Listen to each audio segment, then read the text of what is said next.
Hello, this is Lisa Russick with the podcast We're All Psychic. And guess what? It's time for Tarot Talk with Donna. Hi, Donna. Hi, Lisa. How are you doing? I'm really scattered and confused and destroyed. Just kidding. I'm okay. Listeners, we're talking about the Thoth deck, however it may be pronounced. But first, Donna, I would like to ask you for the sixth time. Do you still think we're all psychic? I absolutely do still think that we are all psychic. And that's all you have to ask you every time. So you're allowed to change your mind, but she has not. I understand, Yeah. but that's my story and I'm sticking to it. I'm sticking to it too.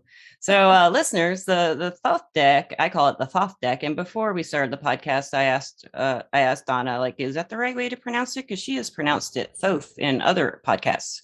So you want to tell the listeners what you told me? Yeah, there doesn't seem to be a hard and fast rule or an agreement, a consistent agreement. If it's Thoth, Thoth, Toth, Thoth. There's like many variations.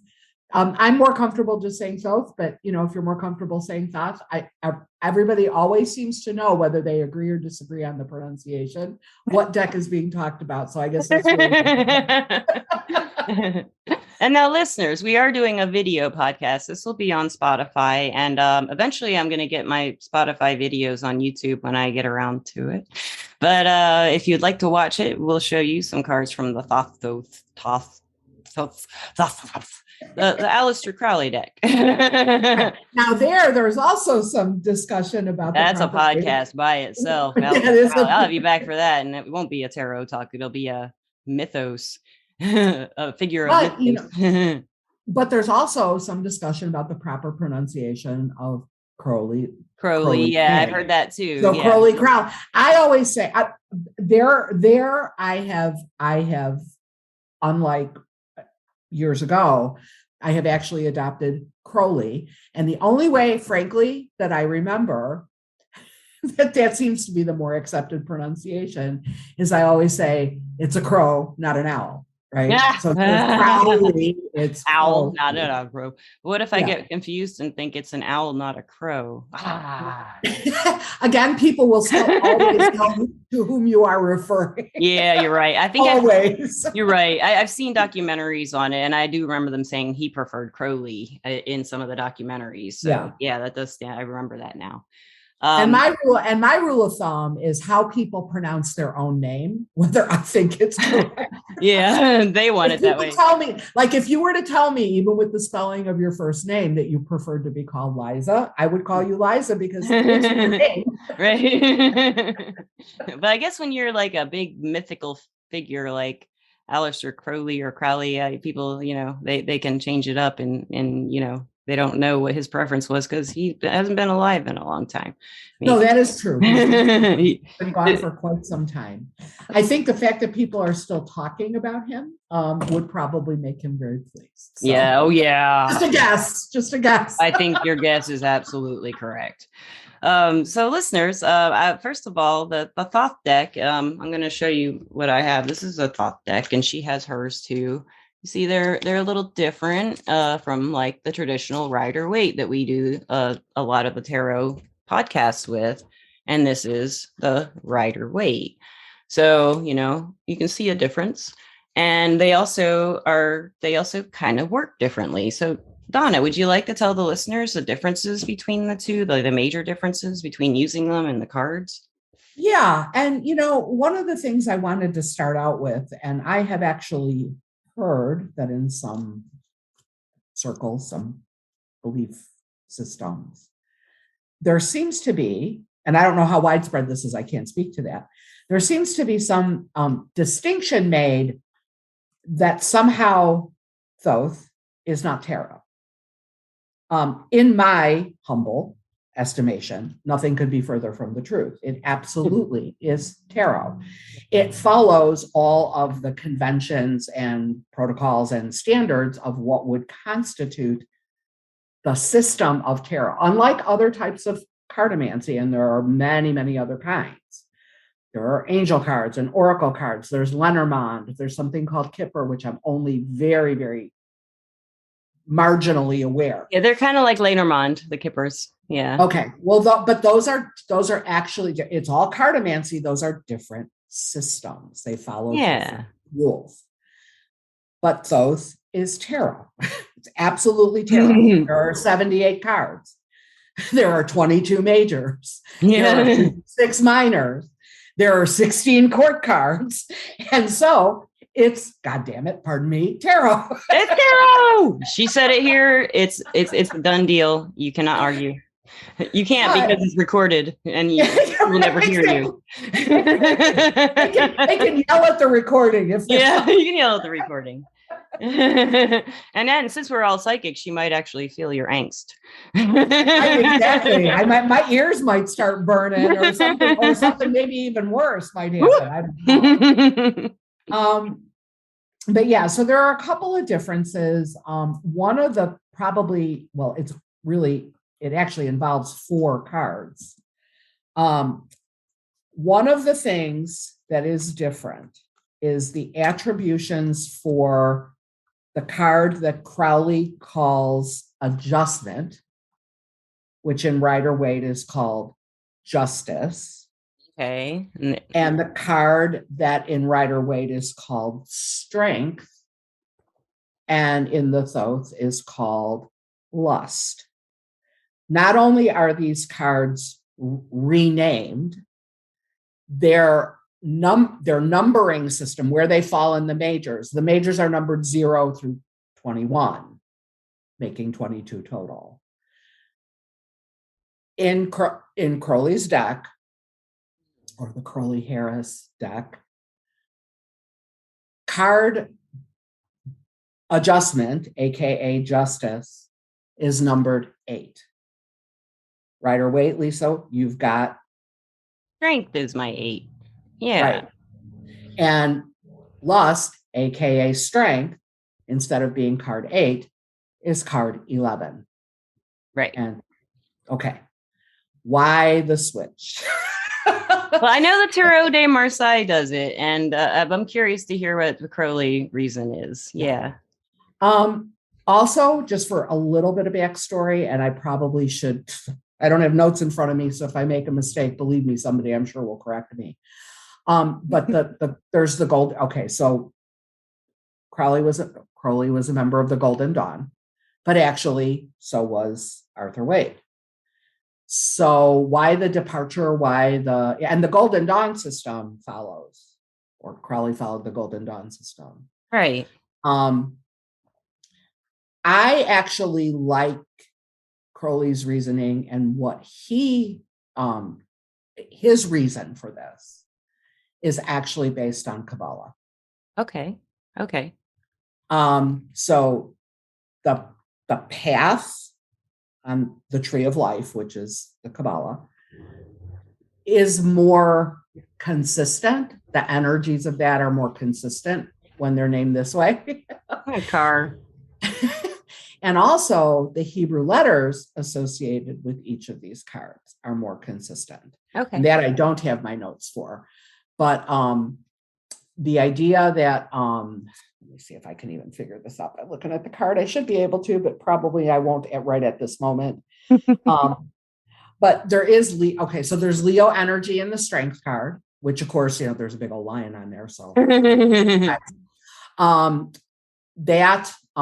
it's astrological, it's Kabbalistic, and it's Hebrew letter, the Hebrew letter associated with it. He just felt that was, which I think is tough.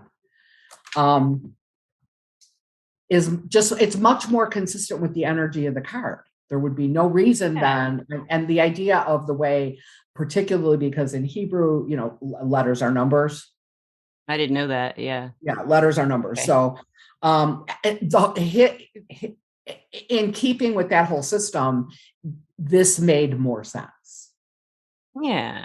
Okay. And actually, to me, when I was first learning to read, trust me when I tell you, this wasn't the first thing I learned. I had other things to worry about. But if or when anybody who's interested, either as a reader or just as a, for their own whatever reason, would want to know more about tarot. It's been explained better than I just did and in more detail. And that kind of gives that gives the reasoning behind it. And to me, it really did make more sense. Okay. The thing is, when it comes to reading the cards, right, or using the cards, in that respect, although of course there will be some, I'll say, departures, the essence of the cards is not terribly different, or doesn't have to be terribly different than the way they would be read if you were reading them. I'll call it in the Rider-Waite system. Okay. But his whole approach, not only the artwork, so Lady Frida Harris was the artist, and I feel a very gifted artist. Yeah. But the Rider-Waite Smith is a beautiful deck in its own right. They're very different in their energies when you look at the colors, when you look at the, we'll call it design, and the reason why the cards were designed the way that they are.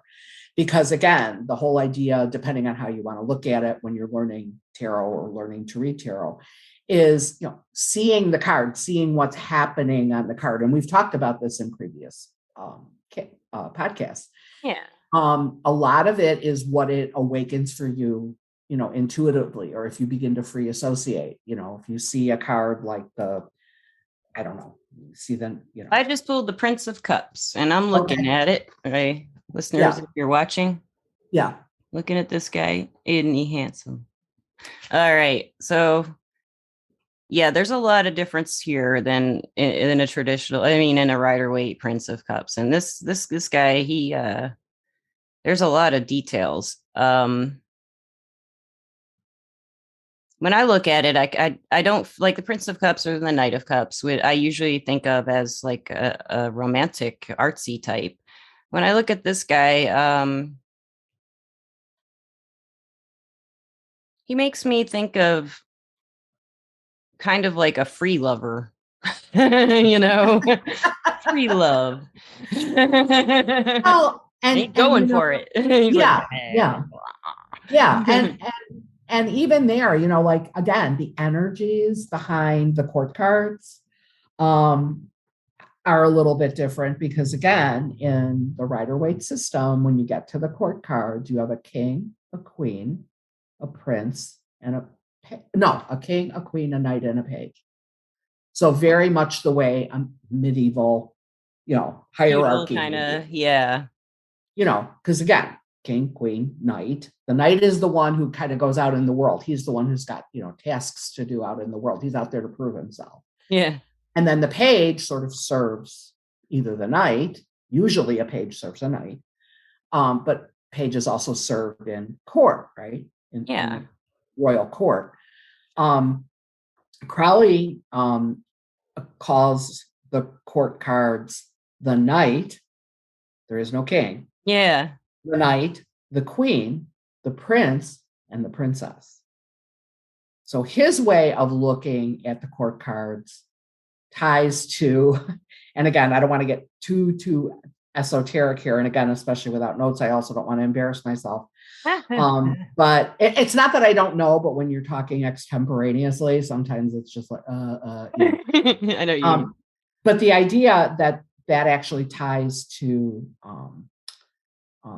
the Yad, Hey, Bow, Hey, right? So Yahweh. Right? Okay. Yeah. The name of God, right? And so there's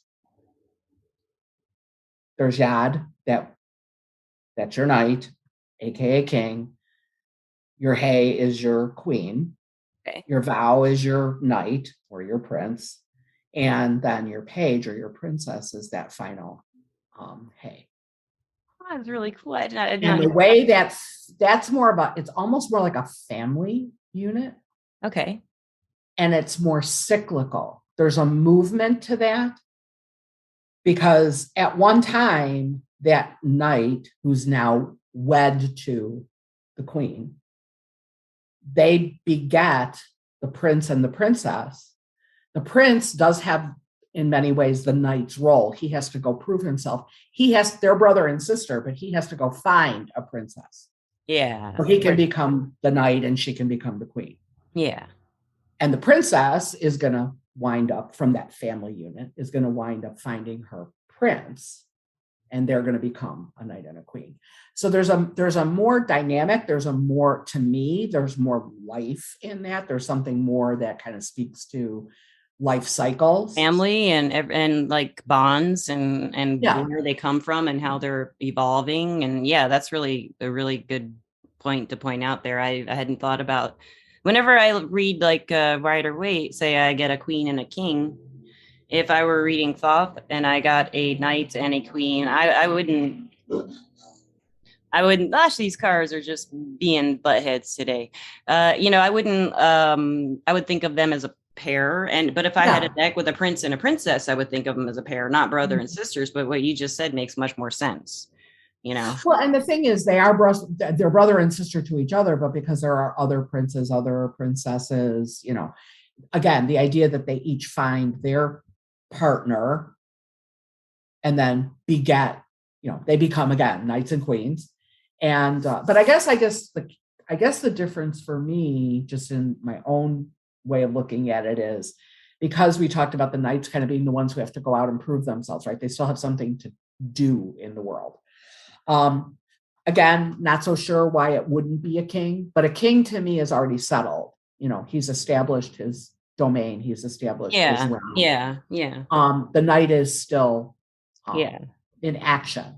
And if I remember the like stuff I've seen and read about Aleister Crowley, he liked the youth. Youth had it all the power. The youth had all the power. So like a Yeah. knight is younger, and the king sounds kind of, and like he's done, Yeah, he's all established. He's on the back nine at this point, right? Yeah. He's got his realm, he's got his wife, he's got Yeah. his subjects, and he's kind of, I mean, he could still be very vital, he could still be, very much involved in life, but he's achieved whatever he's going to He's kind of achieve. like Now the he's master of his suit. He that's right. all he does. He is like the owner of that suit and all the characteristics, I guess. But in the Thoth deck, how would you say the knight? I mean, he's like he has a different kind of angle. I wouldn't say he's like the owner of all the knowledge of the suit necessarily. Would you? I mean, I don't know about that.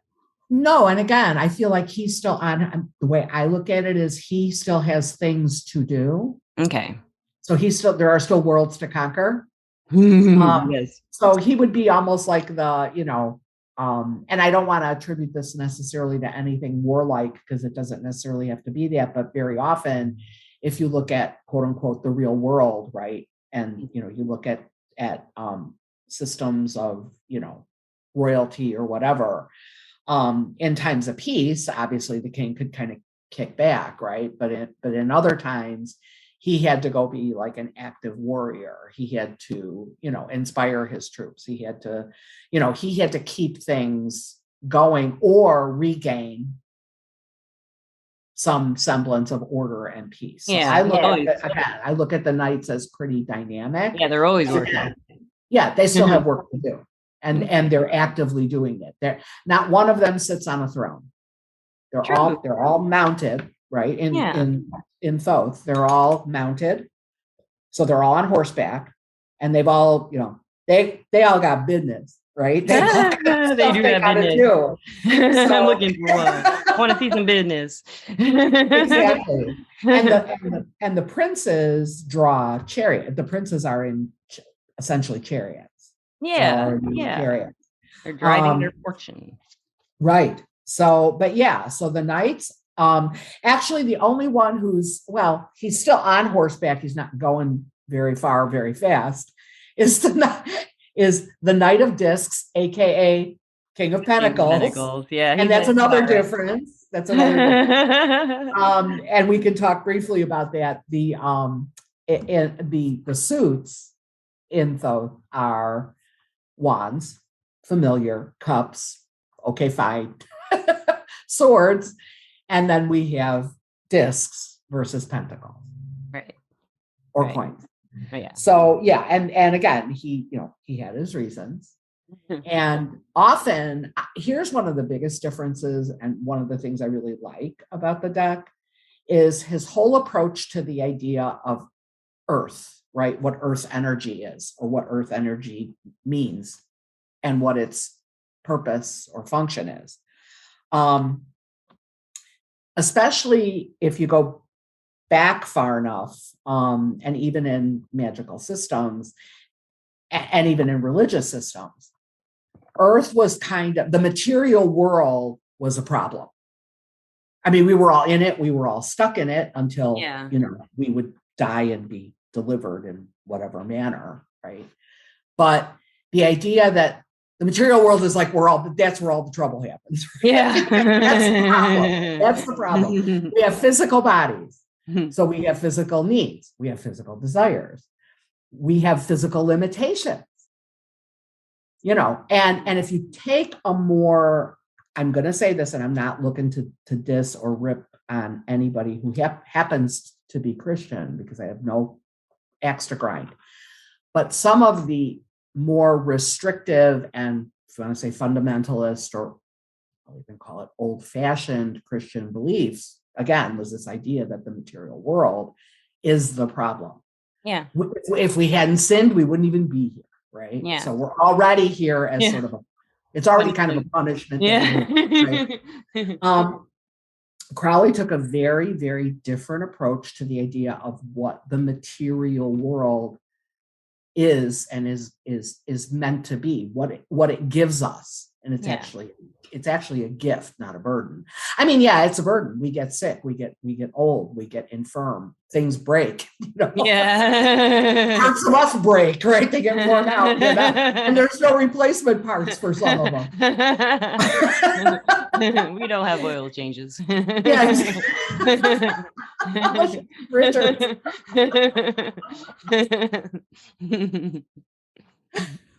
But anyway, so the whole idea that Earth is alive, and anybody who has looked, I think, into any kind of mystical or magical system, is probably familiar with the phrase, as above, so below. We're not the decomposition of the universe, right? I mean, yes, energetically, we're different, so the more material, the more solid something becomes. Yeah, it changes energetically. But also understand that during the period of time that Crowley lived and did this work, a lot of belief systems were shifting. And the idea, though, that as above, so below, we're a reflection of the divine. We're a reflection of that highest vibration of energy. And the only way that the system works, because it can't really be finite, otherwise it'd be over. Yeah. Sometime, is that there's also a cycle that it starts at the high, if you want to say at the highest, or you could start at the lowest. It just depends on where you want to start. But again, it's cyclical, and one resolves into the other. The highest, most ethereal, most unknowable energy ultimately changes shape and form until it becomes this material world. The dirt outside, the globe we're spinning on, the planet we're spinning on. But that isn't the end point. That energy generates or regenerates, and you start basically then sort of back at the top. Back of the cycle. Yeah. Yeah. So I there's a lot about that I find very rich, not only in imagery, but in energy. And, I mean, again, I know we're getting maybe a little bit far afield. Do I think about that stuff when I'm reading someone's cards? Not necessarily. Somewhere back there. It's in there. Yeah, but it's in there. In there. And I think it does inform and color or add a different perspective to the way I look at a reading when I do a reading. Yeah. Even if it's on something, again, very, very much about real world problems, real world issues or questions. Oh, yeah. Because not every question is a quote unquote spiritual question, although every question has a spiritual dimension, just like every spiritual exploration has its counterpart in the more ethereal energy or the more spiritual energy, the things Right. we don't see. Right. Yeah, that when you explain the deck that way with the both aspects and them intermingling and working together, that does make a lot of sense. And you're making me wish I didn't miss my Knight of Swords that I gave away a long time ago. Or yeah, it was my knight. I think I gave my Knight of Swords away to a friend as a present. With yeah, it's a long story, but that's why I don't use my Thoth deck because I'm missing a card. I guess I could use one of these little extra cards. I guess that's what I'll do. I'll start using it. Well, that's true. You could Inspire always, me. yeah, you could always, yeah. And those are things obviously that have been added as Yeah. different publishers have, I love it when there's a blank card because I lose yeah, cards by end cards. yeah, you get one that rips Yeah. I hate that. And it's always or like gets, yeah, it gets dog-eared. So then you got to yeah. mark it. It's like I know what this is. Ah. Like Vegas, right? Then you've got your mark, or you're like a magician, then you got the mark card. And not the magician in a good way. And that's another thing. Some of the other names, although again, whether or not it's truly material or not, for example, instead of calling the magician, Crowley refers to him as the magus. Yes, I was about to get at that too. The cards have words, unlike the Rider Waite. Here's the High Priestess, she's the priestess, but then here's the Two of Discs, and it says change. That's the discs, right? So they all have that can really help people starting we've talked about this a million times. My Osho Zen had words, and when they have words, it's kind of like a good place to start. If for me anyway, I'm a word person, and it's right there and a concept on the card, along with the picture. And, if I had no other information, that helps to start, Yeah. Kind of. Absolutely. Absolutely. And the thing is too, and I have heard some people have referred to the words or the names of the cards as keywords. Yeah.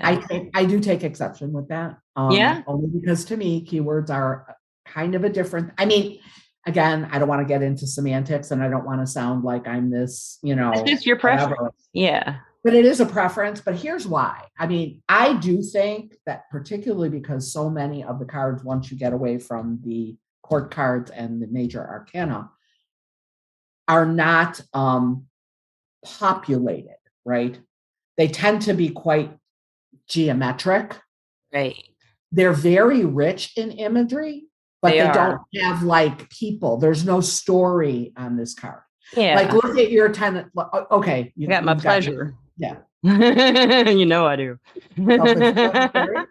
Well, you're also a Taurus. So I mean, yeah. How consensual pleasure not? People forget that about Taurians. Oh yeah. I love the comfortable sheets and the soft, easy clothes. And things that smell good and things. Yeah, I do. Good, and things that feel good on skin and all of the senses. Yeah. Beauty. Good card to pick. So yes, an excellent card to pick. And I happened to just randomly, I picked up the 10 of discs. Again, these have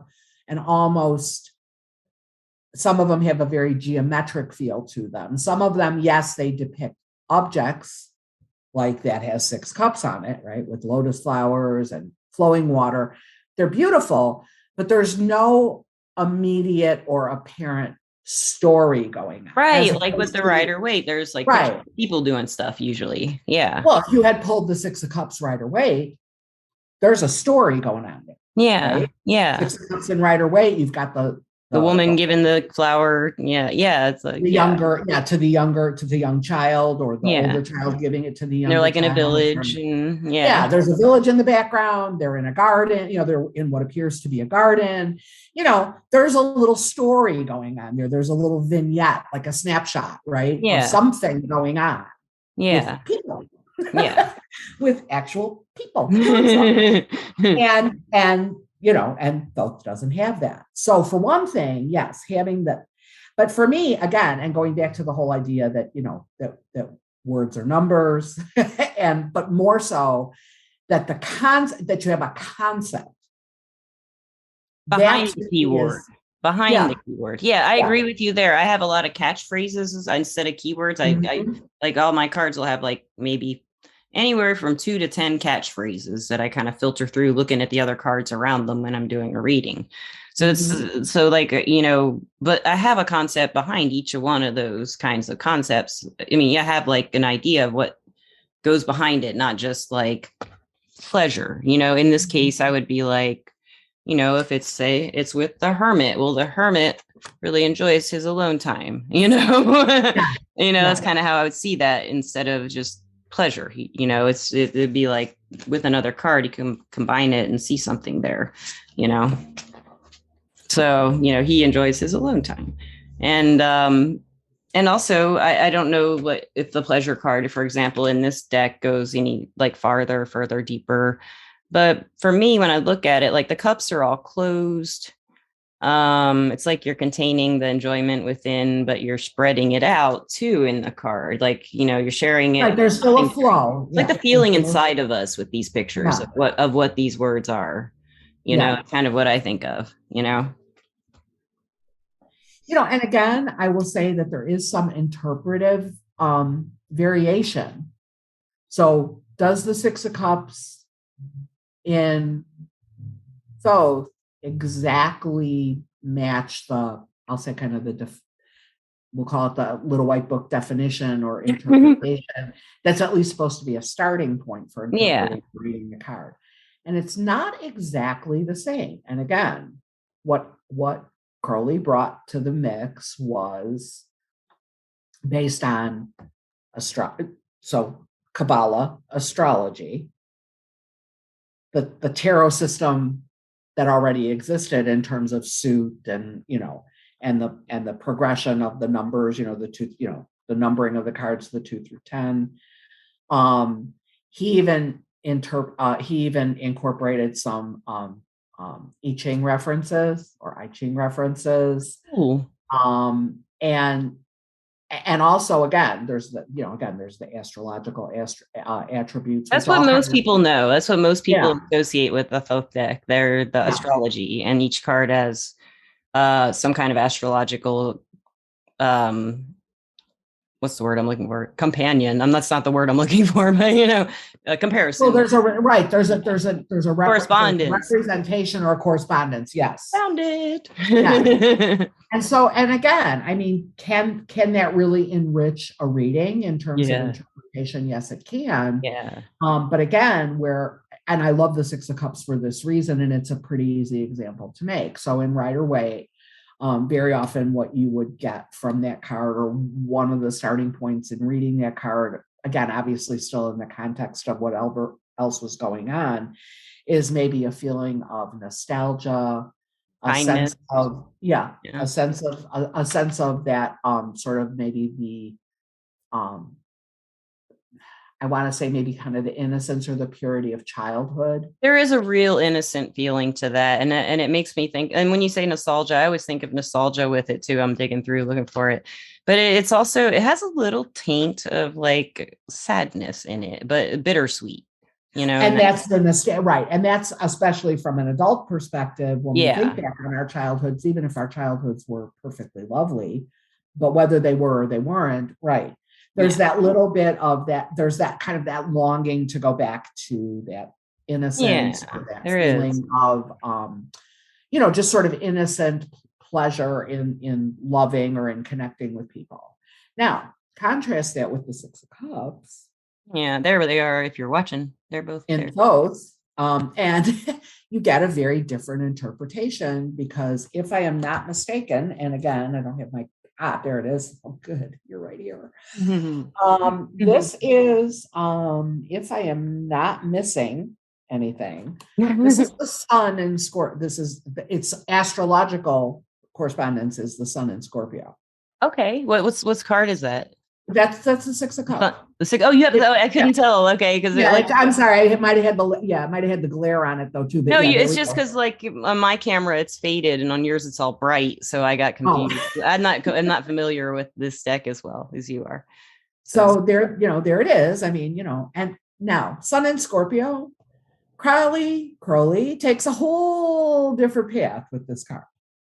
Because the idea of pleasure is absolutely tied to the idea of physical sexual pleasure, which a lot of people are going to go, well, that doesn't have a whole lot to do with childhood, or God knows, probably shouldn't, right? I mean, Yeah. but but the idea that it's pure in the sense that it's a very organic physicality or a very organic sexuality is very much about this card, and fulfilling or satisfying or seeking and enjoying that pleasure is once again part of a process that, first of all, if somebody somewhere didn't, we all wouldn't be here having this conversation. Right. The world would not be populated, and the cycle would not continue. Right, the cycle would not continue. We Right. reproduce. Right, that's And what we're here. it's like and it's also a six, and six is a Mhm. like I think of as a number of love and duty. Yes, So it's a six balance. pleasure. It's the Yeah, sexual pleasure of creating a family with the cups, being yeah, emotional. It does make sense. Yeah, and I know Curly had a lot of sexual references and a lot of stuff that he did. He was, he from what I've watched and read, he was very into sex magic and stuff like yes, that. So I know this deck has a lot of that, you know, that kind of power that sex offers people, or that they can gain from each other with it. right. So there's a lot of that described in the way the cards are described in my little guidebook that came with this, this Thoth deck even, Yeah, and again, it's not, it's a, some people might say that that's too much emphasis on that part of life or living or whatever. But at its highest, again, there's a kind of divine union, there's a kind of divine marriage The reason it that, happens. Yeah. yeah, yeah. And so the physical part of it is certainly part of it, and certainly it can be arguably only, maybe not only, but mostly physical, with sort of a detachment. But there, once again, there really is no true detachment. Yeah. And so the idea that on some level, that if you're consciously creating or consciously co-creating, you are actually engaging in a very, very sacred act, a sacred ritual. And Yeah. it's the ritual of creation. And then there's also, especially this being Scorpio, there's also the destruction, right? There's the death Yeah. cycle, right? So Yeah.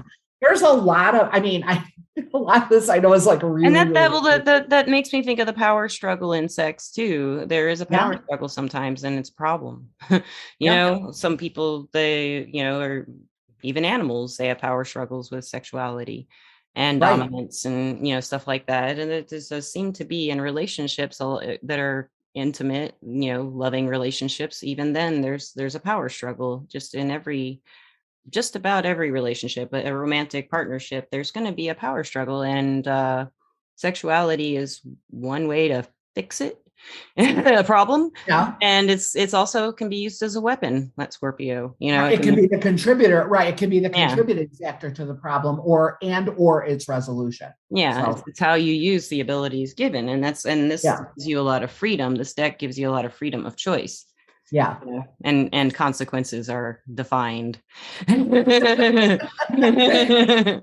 again, a lot of it, so many of his, if you want to say his studies and or his teachings, again, consider the time, right, when this was happening, because we are all to some greater or lesser degree products of our time and our environment.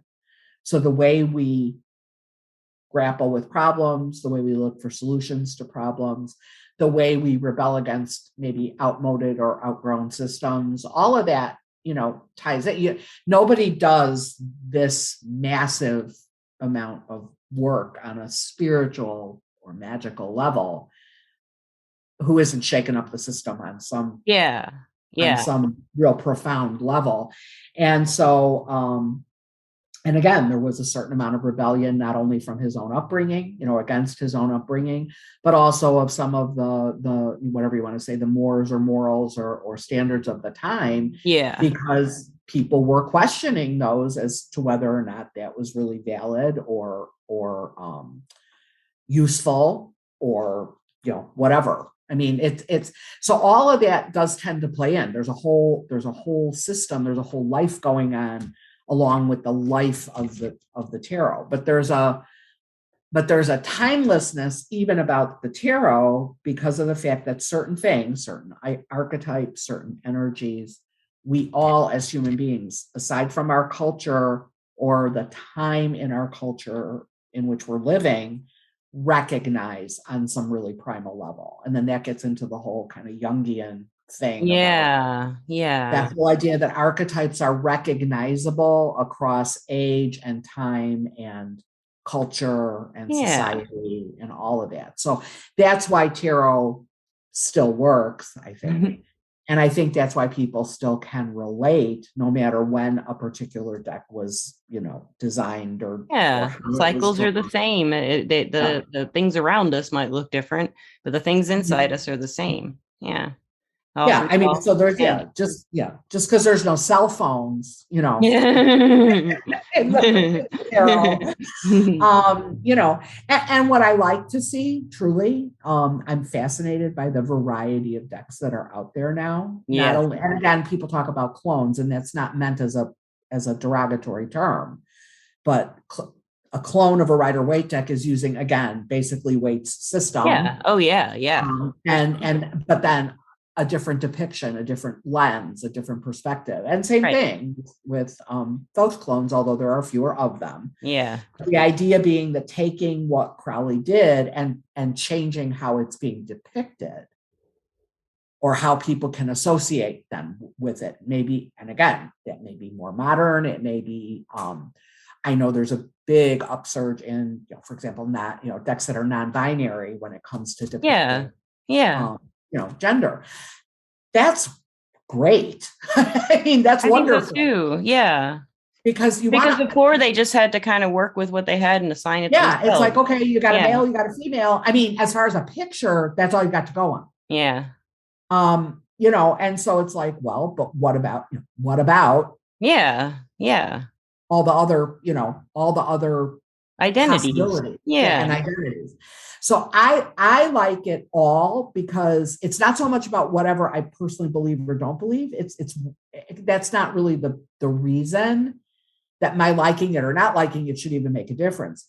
But why I like it is because, to me, the more open doorways there are into accessing and being able to relate to a tarot deck. Especially, every day, I guess, thousands of people come to tarot for the first time. Yes. And every day, hundreds of thousands, if not millions of people use tarot in some way. Our readers or our students or our questioners or whatever. Yeah. The more open doors there are to that because of what tarot, I feel, is so valuable for. I agree with that. And give me dragons, give me fairies, give me Harry Potter, give me whatever, right? I mean, I am good.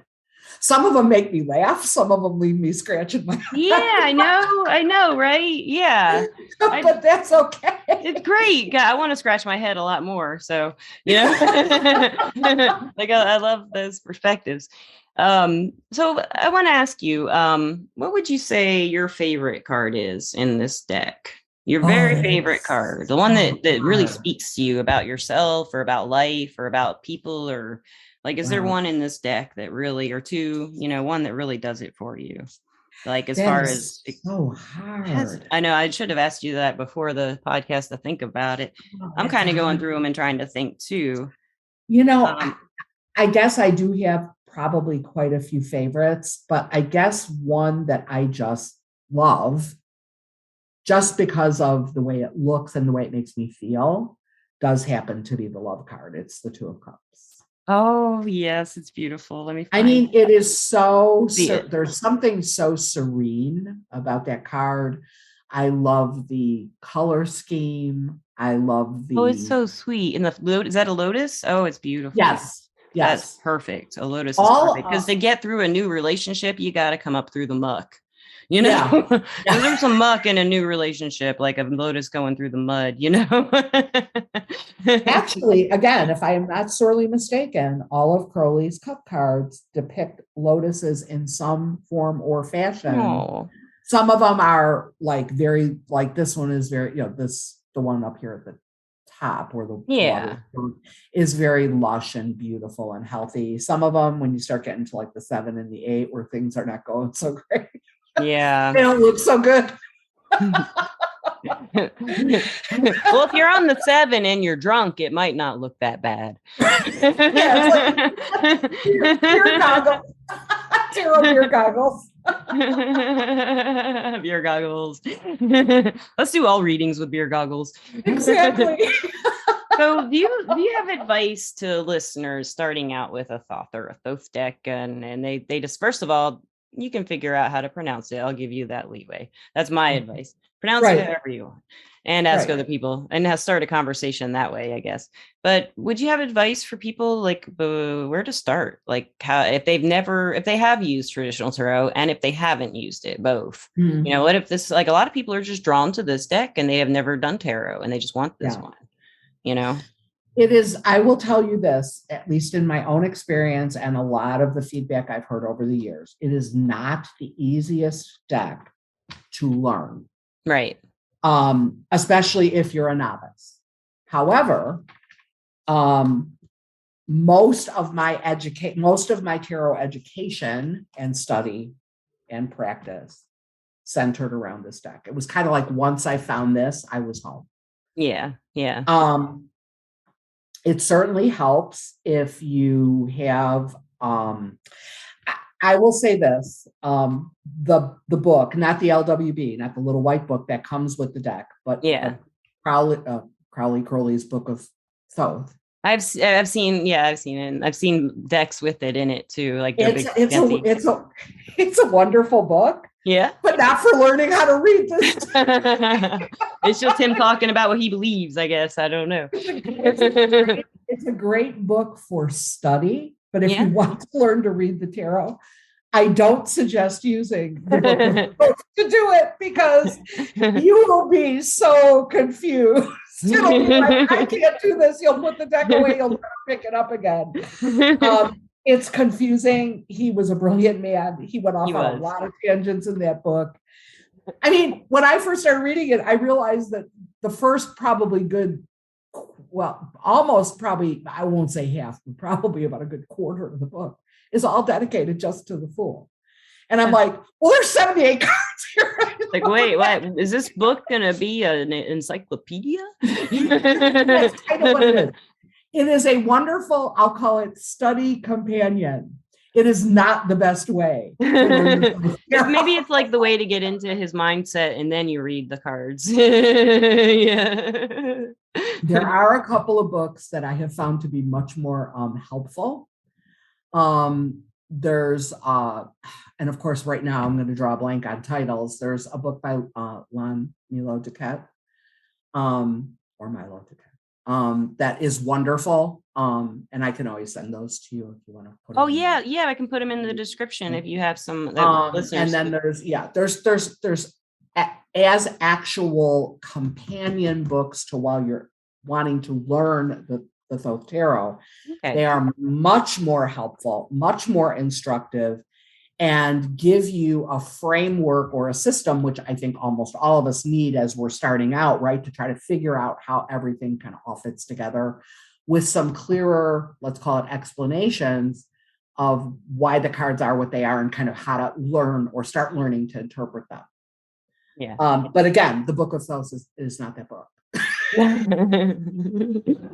You heard it here. Sorry. I gotta keep it real. And there were many times. I mean, I had the good fortune of working with people who were already pretty skilled and were students of this deck in particular. So working with them helped me get some of that framework that I wasn't getting anymore. Right. Yeah, from that book. Yeah. And the book was not helping. I mean, I learned some really important things, but I did not learn how to read the tarot. I have a question for you. Like when you started reading with Thoth, I keep doing both. I'm just going to do them both all the time now. It's okay. Thoth. When you went transitioned into that deck, did you feel the readings were different, or the energy of the readings were, how so? I got a whole different take on what a tarot reading could be. And it didn't matter so much what it wasn't that the questions changed. Mm-hmm. But I also think just as I think that, especially obviously sometimes for a novice, it is more comfortable to have the more pictorial things Right. that with Rider-Waite, again, you get a little picture, you get a scene, and you can free associate from that scene, right? Right. And yeah, granted, we don't all live in medieval, obviously we don't live in medieval, places. Those look very, they're very rustic, they're very rural. I mean, the traditional And ones, right? nobody lives here. Right. Yeah. Let's hope. Yeah, the whole idea of farmers tilling fields and guys going to battle with whatever clubs, wands, whatever, staves. Yeah, Steve. We don't live in that anymore. But again, there's enough archetypal energy there that you can free associate that. Yeah, exactly. Not having that as a framework, while it was a challenge, meant that I literally had to look at my cards differently. Yeah. I had to look for things differently, because especially for the minors, you have a picture and it's rich in imagery, but you do not have you have a picture, but There's you no don't have a story. story. Yeah. And Yeah. because you don't have a story, how I learned to relate first to the card and then relate what I was getting to the questioner became a completely different process. Yeah. It just was different. It kind of had to be. Oh, I'm gonna have to try it. So it's kind of, I mean, it's fun. It's a fun exploration. I love an exploration. Yeah. Yeah. It's that idea of going at something from a very different place. You're coming at it from a completely different direction. And so what it awakens when you're looking at the card, aside from your intuition and the other things, that you use when you read, I mean, even the Ace of Cups, it's like, and I know that in Rider-Waite, the aces, other than I think perhaps a disembodied hand, don't have people in them. Yeah, just the hand. Yeah, but with like with the Ace of Cups, I mean, maybe that's not the best example, but even the way I would read aces, or here we've got the 4 discs. Now, traditionally on Rider-Waite, you've got a guy kind of sitting really. Yeah, he's kind of hunkered down. He's got all his pentacles. Right. He's got his 4 pentacles. He's got his feet on 2 of them. He's solid. He's like he's like, I got my stuff. I'm is good. mine. Compared with, for example, the 4 of discs in Thoth, and you've got what essentially almost looks, the card is called Power, and it almost looks like an aerial view of a, like, again, olden times, like if you had a castle or some kind of it looks like a moat. Yeah. And then you have the 4 corners. Usually those would be armed. There'd be guards there. There'd be guys with, bows and arrows or whatever, boiling oil, who knows, right? But this idea, but now here I would say, that same sense of having, of protecting what's important, right? Yes, very much so. You're very guarding what's protecting your resources. Or your He's like, okay, security. This is mine. Yeah. You can see that I've got it, but you can't necessarily have it. Mine. Yeah. And this is kind of like, you may know that I've got some good stuff in here, but you don't know what it is, and it's mine. And you can't have it. You're still blocked off from easy access to it. So again, are they completely different energies? No, they're not, because again, it's the same system. I'll go back to what I said at the beginning. It's tarot. Yeah. So yes, it's the same system. But the way I would look at this then and talk to somebody about what was going on was different than what I would say looking at that 4 of Pentacles Yeah, like the one I was just holding up, the Four of Pentacles from Rider Waite, has a feeling. I mean, some people think it's a greed card, but I don't really think so. I think it's like you're in a good place, serving Yeah. yourself, taking care of yourself. But when I look at that card, it's kind of like I'm building up my protection, and I'm Mhm. stable, and I'm okay, and it's like more powerful in that, whereas this guy in the Rider Waite's like he's all alone. He it's Yeah. his, but when you do, especially the way you describe that Four of discs, it's like, wow, there's a bunch of people guarding this, but it's still someone. Yeah. Yeah. And again, and still that idea, but again, I would say like the essence, the feel essentially is still the idea that I have, and I'm going to protect what I have, or I'm going to hold on to what I have. And Yeah. again, that doesn't have to be that does not have to be greedy. Now, depending on what else I saw in the spread, I might be like, you know what, you got to loosen up a little bit. Because if you don't, Yeah. I mean, if all you do is cling so tightly to something that you can't find a way to kind of loosen up and open up, it's true you will hold on to what you have. But I've always said, a clenched fist does not receive, right? That's a You'll good hold on saying. to whatever you've got in there, Yeah. right? But you cannot receive anymore. There's no Your way hands in. closed. Yeah. Yeah, you gotta, you gotta, you gotta That's loosen up. You gotta let it that's a really flow. good metaphor. I like that a lot. Yeah. So yeah, so again, I mean, it's hard, it's hard, and it's hard to remember, frankly, and I'll just be honest, and this is not a criticism by any means, because I've taught people and I've worked with people who were very, very new to tarot. And so I love students, and I still Yeah. consider myself a student, Yeah, but always. it's hard to remember what it's like after this many years, and it's been many, many years. Yeah, to get daunted by that 78 cards, those 78 Yeah, cards, and like every single possible meaning, because people will put that on themselves. It's like, yeah, listeners, you can have just one meaning at a time for a little while. That's okay. yeah. There's no rules. What works for you, Right. works for you. And Learn. you will evolve along with your deck of Yes. choice, whatever deck that happens to be, and the different nuances and the different things that speak to you and the different things that you see recur in a reading, um, and how things fit together and flow together will become absolutely uniquely yours. And that is as it should be. That And is this, exactly what's I meant think to you're right. happen. It should totally be yours. And also something with the Thoth deck that really, when I have used it before, I found it very interesting with the art. How Mhm. when the cards are laid out in a spread, or like a lot of times I just ask questions and pull cards, they Yeah. kind of flow, like the directions of the cards. Like let me just pull a few off out of the middle and show you what I mean. Like let's say we got, I'll put them all upright to make it easier. We got these 5 cards. So we have, Ace of Wands. and then we have, I can't read that. That's called the Eon, which of course in Rider Waite would be called the World Last Judgment. No, that one would actually be the Last Judgment. Judgment.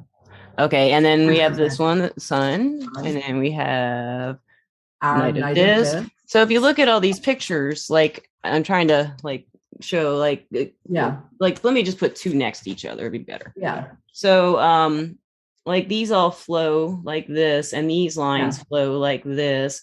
So yeah. this card would be That's the Lovers. the Lovers, yes. So they're kind of coming together, and then there's like, and then it flows out. So when you put it next to the Knight of Discs, you see it growth Yes, along with the going up. There's a lot of like all the lines and stuff, they flow like towards each yes, other, directionally into each other, and they explain kind of the energies between the cards and the people they're reading for, if they come up as people, and what people absolutely. are experiencing. I think that's really cool about that deck too.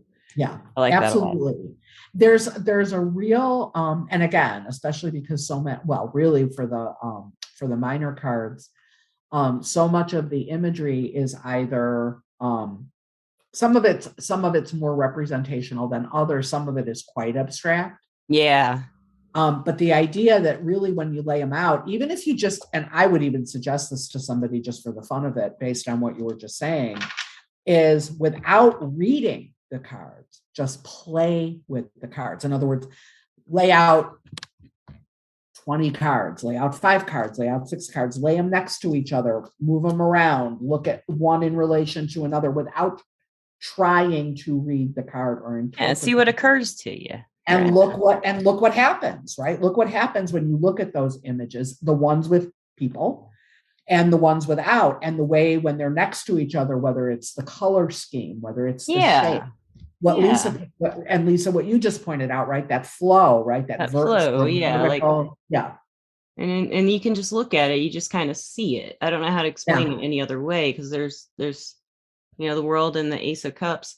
I mean, when I look at those two together, they look like they belong. Like, it does look like a beginning and an ending, but they look like they belong in some kind of way, in an emotional effect, because the blue of this and the patterns of this bring out the blues and the patterns up here. In what's going on. I think that's really neat. Yeah, that's really cool. So that would be another thing. And again, I would say to somebody who's coming new to the deck, don't even worry. I mean, if you're an experienced reader, that's a little bit different, but you should definitely worry if you're an experienced reader. Worry just for a lot of other reasons. However you come to it, as a novice or as an experienced reader, my first thing would be literally just play with them. Don't necessarily attempt to don't scare yourself with them. Never scare yourself with your tarot cards. They don't want to scare you. Have you ever seen people when they first start, they'll look at the descriptions and they're like, oh, this is good, and then they get to the maybe some more negative. They're like, definitely the negative. A lot of people go straight to those negative interpretations when they're learning, because they are afraid that there's a bad message, and they're trying to find a secret a lot of times when they're looking at the tarot, and they assume the worst. I don't know why, but a lot of people will. I've seen people, especially with tarot apps on a phone or something. They scare the crap out of themselves doing those sometimes. I've seen, slow yourself down, because you just read a whole paragraph and it's all saying opposites, and you're picking, not intuitively, but you're afraid, but you're fearing. And so that's definitely, I love that idea of just playing with them and really just getting to know them and touching them and taking pictures of them and do a card of the day with them. It's like that for yourself. That's always a good thing to do. So Donna. And one other thing, and I was going to say this now, and this is a pretty, I would say to some degree, it was a pretty accurate analysis of Crowley. Crowley. A lot of people will say that Thoth is a pretty dark deck. It kind of takes no prisoners. I think there are cards that are exquisitely beautiful and certainly are not heavy or Debbie Downer cards. Same, right? But the Debbie Downer cards are pretty dark. Yeah, they are. But you just flip another card and hope it gets better. That's okay. Right. That's okay. And again, I think a lot of people are frightened of this deck, first of all, because of his reputation. That's which precedes him. Yes. And then the other thing is, though, too, that some of the ones that are dark, I mean, look at this Three of Swords. I mean, not the Three Swords piercing someone through the heart or piercing a heart. Is cheery. That one's, This is dark. I mean, you've got these dark blues and this sort of sickly yellowish green, and it doesn't, you look at this. It looks dismal. It looks dismal. Yeah. It ain't good. It's like I would look at this. I didn't have to be a tarot reader to go, that ain't good. Yeah. No. And I'm looking at this. I think this is adjustment. So this would be the one we've already looked at. And I was just looking at lust too.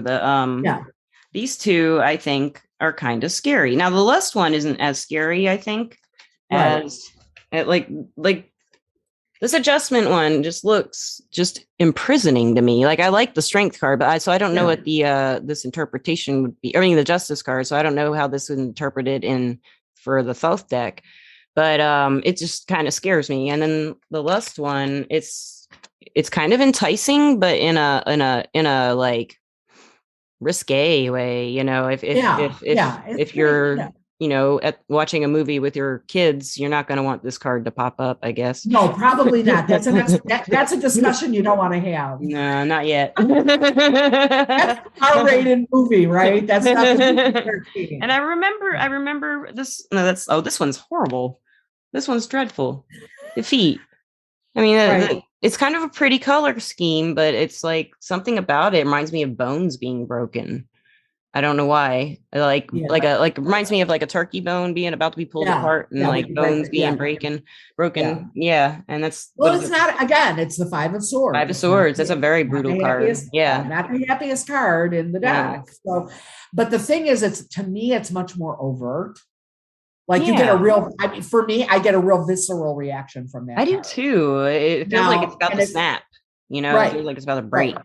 But in the gut, it's like, oh, yeah. Whereas when I look at the Five of Swords in Right Away, again, does it make me happy? No. I'm kind of confused when I look at that card sometimes, Well, do I know something's off? Yeah. I know something's off. I don't get that. I don't get that gut punch. Like, this is something. Yeah. This is something. On that note, we're defeated with this podcast. Donna, where can people find you? Where can they find you and get a Thoth reading from you or anything else? First of all, you can find me on Everclear, where I am Maria M. And my contact number will be available. I'll put that in the description. Yeah. On the description of the podcast. And you can also find me at my own website, which is Destiny Tarot. And that's DSTNYTAROT.com. And I'll put that in the description too. And speaking of Everclear, I would like to thank Everclear. They're our sponsor. And Everclear is an advice platform where you can get advice from psychics and empaths to get the clarity you need to create the life you deserve. And we love some Everclear. It's a great place to work. Great place to work. Great coworkers like Donna. Thank you so much. That's how Lisa and I met. If it wasn't for Everclear, we wouldn't have met. So Everclear let me interview, they let me get on the forum and ask people to be interviewed. And I mean, just the platform is just so open-minded. They give us some happies. So, and they want us to connect. So that's really cool. And I miss Misty. Misty's on a cruise, listener. She's having a good time, but she'll be back someday, maybe. And if she doesn't decide to run away for good, she might. She sent some pictures, and I didn't get any more. So of course she's overseas. So I'm a little bit jealous, but I'm glad that she's right. Yeah, she deserved it. She needed it. But so Misty, we miss you. And listeners, I'd like to say thank you for listening as always. And Donna, thank you again for the 6th time for another tarot talk. You've educated me a lot, and I'm probably going to do a reading with my Thoth deck while this compiles. Try it out. So that sounds great. Thank you so much for having me back. I always have the most wonderful time when I'm with you and when we're together with Misty. Also, certainly we've been able to do podcasts with. Yeah, we have. There've been a few. I miss her, but again, I'm always happy to be here. I will come as often as you ask me. We're coming. We're doing a Tarot Talk 7. It's coming up sometime. You'll be here for it, I hope, listeners. And we will be here for it. Donna and I. And on that note, thank you. Have a great night, day, morning, afternoon, 3 a.m. snack, whatever you're doing when you listen to this podcast. And check out some Thoth and Crowley. You like that stuff. Yeah. Figure out how to spell it we've given you a lot of ways it sounds. So I'm sure you can figure out how to spell it from the many different phonetic experiences we had during this podcast with these terms. So thank you for listening again, and peace out. Bye.